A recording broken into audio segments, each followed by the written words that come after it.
Hi, grade 5. So today we're going to be looking at the landforms in the Atlantic region. So the Atlantic region has many different landforms ranging from low mountains to flat plains, rocky shores, steep inlets, and more. So we're going to look at the history of erosion. So just as with the Canadian Shield, this region was once very mountainous. Over time, the natural process, such as glaciation and erosion, wore down these mountains. Today, these areas feature rocky shores, trees, inlets, rich soil, glaciers, and more.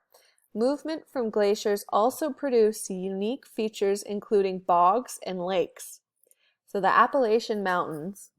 This long mountain range runs from Newfoundland and Labrador all the way down to Alabama in the United States. The highest point in this range can be found in New Brunswick, Mount Carlton. The Appalachian Mountains used to reach higher elevations, however, erosion has gradually worn these down. The Bay of Fundy.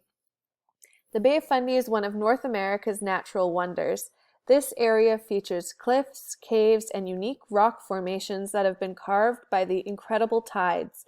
In fact, the tides at the Bay of Fundy are considered to be the highest tides in the world. So the video in the classroom will show you a time lapse of the tide of the Bay of Fundy. And lastly, we have tree clearing. Atlantic Canada is well known for its rich, fertile soil. Red soil is common in parts of this region, especially in Prince Edward Island. This soil has a high concentration of iron oxides, giving it a reddish color.